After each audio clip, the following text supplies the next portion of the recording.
What's up guys, it is time for the Phantom Job tier list. As someone who has actually leveled all of the jobs up, who has tried them all in critical engagements and gold farm at max level, I have a lot of opinions and there is a massive disparity between the top performers and the, to be quite honest, Geomancers of the bunch. You'll see what I mean in a second. The structure of this video is going to be that I'm going to go through each of the tiers and I'm going to go through the jobs in them and give you a brief rundown of why I put them in there. In S tier there is one job and it can only be this one because it is so far above the rest that it is absolutely comical. It is going to be the Cannoneer. This is going to be your best in slot whether it is gold farming or critical engagements. Simply put, not only does it bring pretty comparable damage to the absolute bleeding edge top highest damage, but it's also bringing amazing debuffs, which includes Silver Sickness, which you can use in critical engagements to increase all damage that the target takes by 5%, and that's a consistent effect that you can keep up. Not to mention, when you're doing gold farms, the blind is incredibly useful to help keep your tank alive. Whether that's using my recommended strategies, using the massive tank pull with the home gang method, or on a slower pull. In fact, I would argue that the Cannoneer's even better for the slower pull because it brings these debuffs. Not to mention that all of the cannons are on a low 30-second cooldown timer and that you get 3 of them, so it allows you to spread out your damage between targets a lot more evenly than what you're going to hear in a second, which is going to be ones that have damage abilities on a 60-second cooldown where you have a little bit more downtime between them. It's one big single burst, yes, but it doesn't allow you to really effectively spread it out in situations that deem it necessary. Now for the AT, we are looking at 3 amazing jobs here. First up is going to be the Oracle, and Oracle is easily one of my favorite jobs that we have seen introduced in Occult Crescent. By far, it is one of the coolest. First up is that the predictability does have a lot of different effects, but generally you're going to go for Starfall, which is every 60 seconds you're going to do a massive amount of AoE damage. One of the problems with that is that you do also damage yourself. However, the Oracle also gets an ability which allows them to heal themselves through Phantom Rejuvenation. The Oracle also gets on a 3-minute cooldown timer the ability Invulnerability, which is absolutely fantastic. Oddly enough, in some of the gold farms when the Warriors home gangs were down, someone actually would swap to Oracle and actually use this Invulnerability ability in order to keep us pulling. They do have other abilities like Recuperation as well as the Doom, which I would argue that the Doom is a very good ability if you're doing the slower pulls. Not going to be so useful if you're doing the mass warrior pull, which I do recommend doing for gold farm, but if you're doing it slower, Doom is going to get a lot more mileage. In general, for both critical engagements as well as gold farming, I've been pretty impressed with how Oracle is not only flexible but does a lot of damage. I'm really impressed with it. Next up is going to be Samurai on the A tier, which is purely because it is so much single target damage that it is absolutely mind-blowing. In fact, when I ran the numbers really quickly, just in pie charts, just plugging it into Python, the Samurai was way above everyone else, and I was actually thoroughly impressed with it. Like, if I'm super honest, am I impressed with the Mini Uche or Sirahidori? Not at all. But the 2 abilities, Tanuki on a 40-second cooldown timer as well as Zen Image, is so friggin' good. That does 1,500 potency, but unfortunately it is on a 2-minute timer. So where you saw me compliment the Cannoneer because the Cannoneer could spread out its damage, unfortunately the Samurai really is all in on one target. Unfortunately, this is going to make Samurai fall significantly behind in the massive warrior AoE pulls, and where I would put Samurai really, really low because it is good in single target, not so good in AoE, but it is so good in single target that I am truly impressed with it and putting it in A. Chemist is next up in A, and this is purely because the amount of healing that you can do, you are spamming it, literally benediction. I mean, I guess it's not an ability and it is on the GCD, you could get me there, but honestly, a full heal is incredible. You can also fully heal MP. Yes, this works on Black Mage. I've tried it myself. It's freaking great. As well as Elixir. Oh my god. That is such an insane amount of restoration. That is bizarre. Not to mention you get a spammable revive. If this was not in the A tier, something's wrong. Is it the most damage? No. Is it going to be something that you necessarily want to be when you're in a farm? No, but when shit hits the fan, it is really nice to just swap to it and revive everyone. Don't think that has gone beyond my awareness. It's really handy to have. Last but certainly not least for A rank is going to be the Monk, and Monk brings a 27% damage boost so long as you keep Phantom Kick running every 30 seconds. Make sure that you press that ability. It's off the GCD, and that is really, really wonderful. Essentially, that makes it so that Monk is amplifying the stuff that you are already doing. Like if you're already on Black Mage, already on Samurai, or whatever other job, you are already gonna be doing your thing. Now Monk is just going to add on top of that 27% more damage just from keeping up this off GCD ability. That there really is no denying that that is incredibly powerful. Occult Chakra, that's a self-sustained thing, that's fine, but your healer should be more attentive. The parry rate, it's fine. And then lastly, that other ability to deal damage on if you parry, it's fine. But really the perk of Monk is that it just enhances what you already do so much that unfortunately I do need to put it at A rank. And why I say unfortunately is because I don't feel like this is kind of what I had hoped for Phantom Actions. I kind of had hoped for something that was a little bit more impactful and had a little bit more interesting gameplay. But just due to its sheer power and sheer output, it would be kind of ludicrous for me to put it in D rank. Next up is going to be the Bard. I love the buffs that it brings through offensive aria as well as every 2 minutes hero's rhyme. That is a significant amount of mitigation. Not to mention Mighty March is such a powerful instant burst of HP, plus it gives you everyone the warrior's effect where it's going to go above the basic HP threshold and increase your max HP for 30 seconds. That is actually really strong. Not to mention Romeo's Ballad is going to CC enemies like that are like doing a spell. It is really, really powerful. Why it's not higher is because the other jobs I do find so much more effective in what they do that Bard I do think is lower. Bard is far from useless. Hence it's B tier, but I don't think it is as strong as, say, Cannoneer. I can say if you want to play a buffing style character, Bard would fit really well, ironically enough, on Bard. It would give so many buffs to the group. Next in B tier is going to be the Berserker, and part of me thinks it might be the novelty, but I've also seen it be incredibly effective.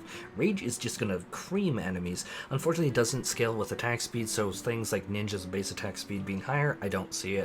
Or if you're looking at Monk with its Riddle of Wind buff, I'm not seeing it there. It's funny because the Rage buff falls off and then you attack so much quicker, so unfortunately you can't really scale it up. But if you look at Rage, it hits a lot on its own. But if there is, say, any incoming AoE, or if you're the tank, oh my god, if you're the tank, I think this is probably your highest output. But Deadly Blow, if you take any damage during Rage, Deadly Blow is going to deal so much damage, it is absolutely incredible. Now we're going to be talking about the Seer tier jobs, which is going to start with Ranger, and I know a lot of people are going to disagree with me on this, and I kind of see people who's disagreeing with me's point, but I kind of don't. So the first thing is that basically this is a job that just gives you a buff to fit into the 2-minute window. What are my thoughts on job homogenization and the 2-minute window? If you are new to this channel, you might not know, but for anyone who is here, what are my thoughts on that? That is right, I fucking hate job homogenization in the 2-minute meta window, and I bemoan the loss of scholars' dots and job identity and the pruning of our skills. Why on earth would I want to recommend Ranger to anyone? This just feeds more into the 2-minute meta because that is basically all you get, because the Falcon skill is absolutely worthless. I have not seen any damage or any situation where I'd want it. Why would I want this that's doing like 10 potency when I could go Cannoneer? Like, I'm not trying to be fictitious when I say that. It's just legitimately, when is this going to compare with Cannoneer? And then as for the barrier, well, if your healers aren't asleep, this is literally never an issue. I'd argue the mobility could be useful, sure, but do you really need that mobility? Well, if you don't, well then why would you pick this instead of another one of the jobs? And so because of the 2-minute meta and all those reasons, it's in C. Next up is going to be Time Mage, and obviously you can do things like I'm going to show you me on Monk on Time Mage. Why? Because it shows the cooldowns really, really well, because Monk has crazy low attack speed. We all know this, and so this is me stretching it to its max limit. You could even argue about Oracle. You could do this with Predict. But Monk also doesn't have Swift Cast, so let's not get too crazy here. So Time Mage I wanted to like, but Dispel's worthless outside of very few situations. Like, do you want to Dispel even Berserker's damage up debuff? Like, or I mean damage up buff? They Dispel their buff?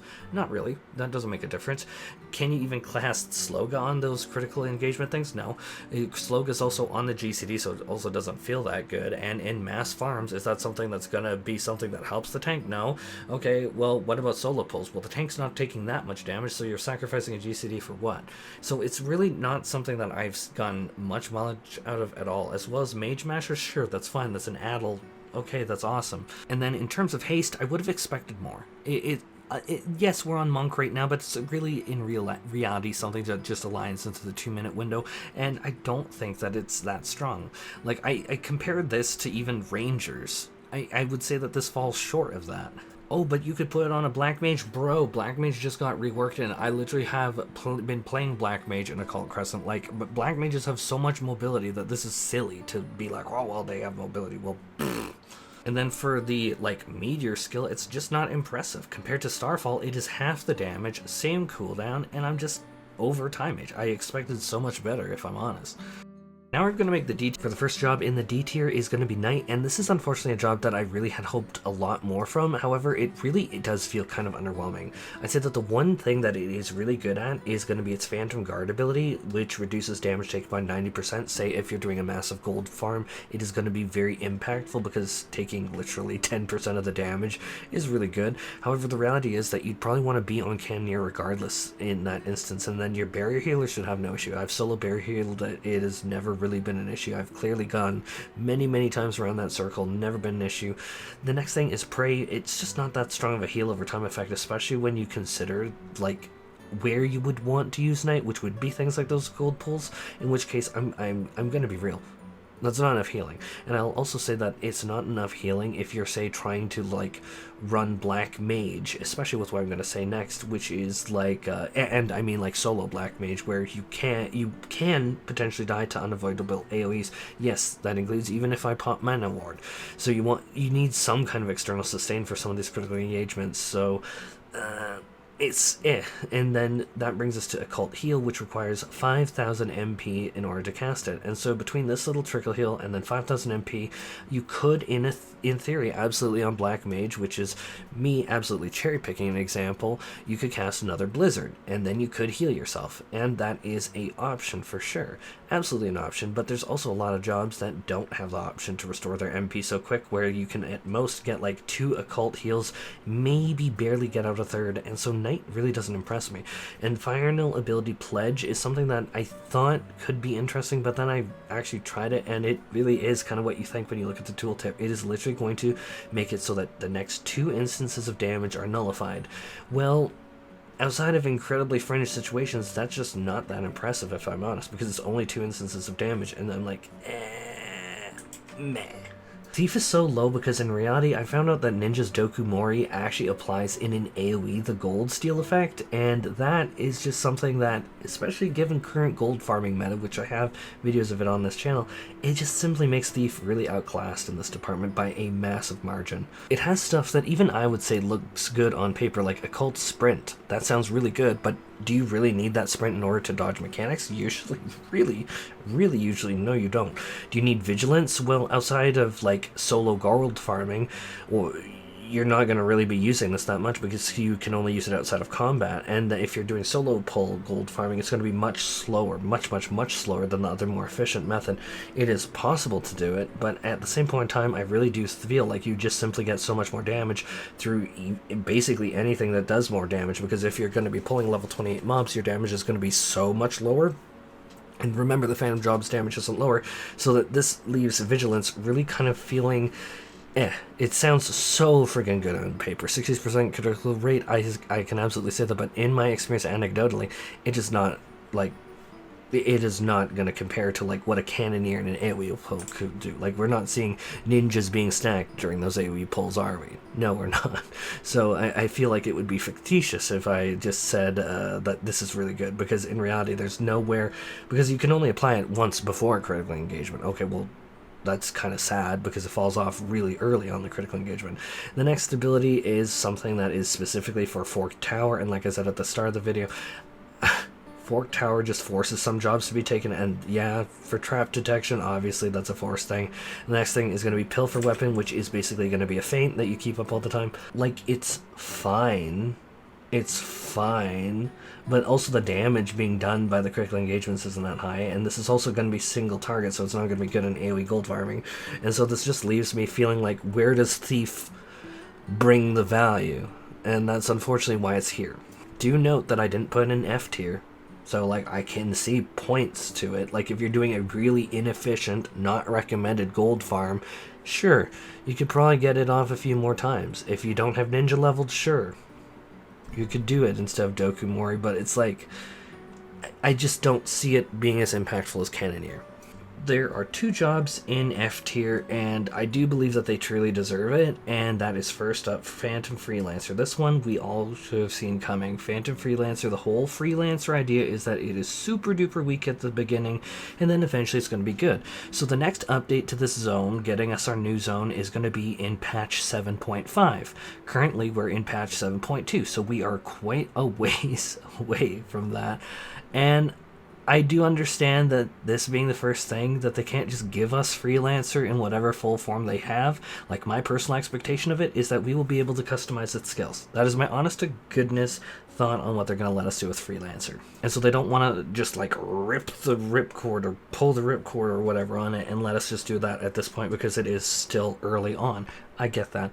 But at the same point in time, Phantom Freelancer is just so bad at this point that I have, even if you press the treasure skill, so if you're, say, treasure hunting around the map, you're running around the map and trying to figure out where all the chest locations are, the real unfortunate reality of Phantom Freelancer is that you can't even do that while you're mounted, and so that feels bad. The personal self little heal is sometimes useful, but it also doesn't feel that great, and so all around Phantom Freelancer, unfortunately, I think they nailed the feeling of it being really bad at the start, because it really does. And in terms of chests, if you want to know where a silver chest is, just watch my video where I literally show you in-game footage of every single damn chest location, every silver chest location, and that's where you get the Aether Spun Gold, which you use to +2 your armor. Amongst, obviously, a ton of other rewards, like mounts, minions, and a whole lot of stuff. There's a lot of rewards this time. And so if you want to hunt down silver chests, I'd use that video. I wouldn't even use Phantom Freelancer for it.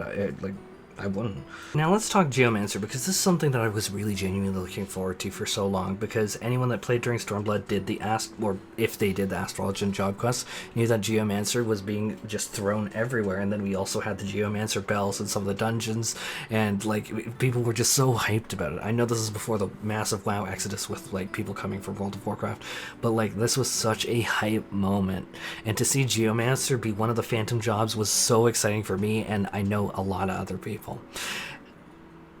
In practice, it's absolute dog shit. So let's start with Phantom Float, or the suspend ability. It's float, if you're familiar with other FF titles. It doesn't work on any other critical engagement other than the statue one. No, the command urns that have the earth like pop up doesn't work there. What about the lion that has the wind and the earth balls? Nope, it doesn't work on that either. So it literally just works on the statue fate. And I do understand people are going to be like, oh, but in Forked Tower, bro, that is such a dog shit get out of crap card to play, because there's a particular mechanic that forces Geomancer to be useful. I should be giving Geomancer all the applause and say, oh yeah, Geomancer's on the same power level as Cannoneer and Monk. What? No. No, not at all. Am I going to be taking Geomancer to a freaking gold Cannoneer party? God, no. Am I going to go to a critical engagement on Black Mage and choose Geomancer over any of the options in the higher tiers? Fuck no. And I suppose that's why I'm so passionate, is because I was so excited about Geomancer. I was like, oh my god, this is so exciting. And if you played past FF titles, you knew that Geomancer wasn't just about ring-a-ding-ding the bottom bell. Oh my god, come bottoms, I left my bottoms. It was more about zoning and fields and effects and like geomancy, which we do get a taste of with the weather skill, which people are going to say, the weather skill's why he has it in F tier. Fucking no. I think the weather skill's the one redeeming one out of the bunch. In fact, I'm going to say something here that's going to probably piss off a lot of people. I actually do believe that the Geomancer's ethereal gain skill is so fucking mind-bogglingly strong. So on that particular weather, I think that weather skill is like the only redeeming factor here. But in terms of that, I may as well just say it here. I think that all of the other weather skills are pretty weak, if I'm incredibly honest. It's just like I just don't see them being that strong. Oh, but what about Cloudy Caress effect? Okay, well, do you have a barrier healer at all in your group? Like a white mage can even apply like a temperance barrier. I'm not impressed with it. Sunbath effect, it's also 15 yalm range. Sage's skills like Panheima, Holos, even their basic regen, it's not coming to me. I know the effect. I've played Sage so much. But even their basic regen is all 30 yalms. So literally double this in terms of radius. And so even if we look at things and be like, Sunbath is so amazing. Oh yeah, and their skill's called Physis. It just came to me. It's so... And now we're going to get into the two Bell abilities, which people will be like, oh my god, aren't those really good? Because Battle Bell can stack up to 8 times for 40% damage increase. Cole, you're being crazy. Monk only goes to 27% and you gave that A tier. The problem is that this lasts only if you're taking damage. And so you might be able to like sustain through a fight, say every 30 seconds there's one AoE that hits, like for 5%.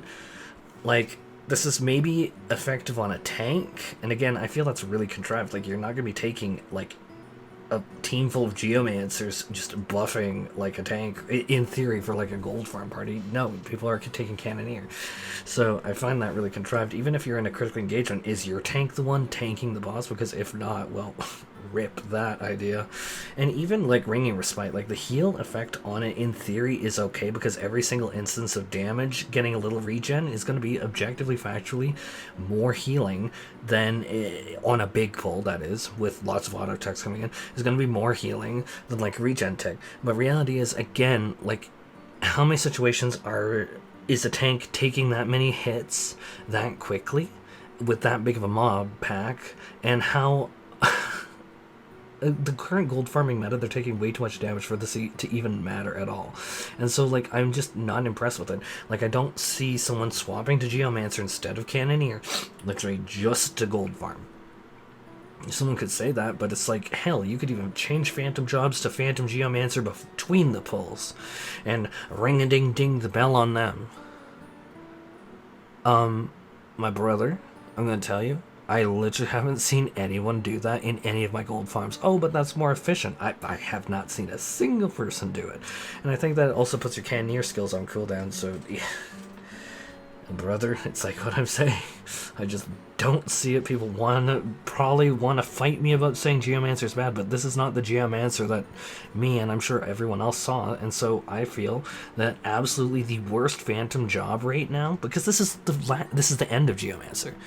Freelancer, we know, is going to get an update in patch 7.5 where maybe it lets us pick the skills. This is the end of Phantom Geomancer. It's shit. It's shit outside of that one weather condition, and then people are gonna be like, oh, but Ethereal Gain on that weather effect is a 10% buff that you can keep up 50% of the time. Okay, let me reiterate that Bard's abilities, their baseline damage boost that they keep 100% uptime on the group is 4%. And they keep it up 100% of the time. So by complementing this ability, unironically, you're complementing Bard. And then remember that every 2 minutes, the Bard can ramp it up. Remember that Bard has an AoE HP buff as well as a heal on it. And then I look at you and I'm like, so if you're complementing and wanting to play Geomancer for that, my brother, why are you not on Bard? And that's not me trying to be critical. Like, I would prefer a party-wide AoE heal with an HP buff over Ringing Respite. And people are going to be like, oh, blah, blah, blah, blah, blah. But am I wrong? As someone who has played barrier healers for a bajillion years, who's taken it through a Fru, who's PF'd savages, like, I PF Fru too, I cannot see an instance where I would prefer to have a Ringing Respite on one party member, or two, if you maximize it, if you really maximized it, and we're rotating between the two, over having Mighty March. So if you really want to play a Geomancer, unironically, I think your better representation would be Bard.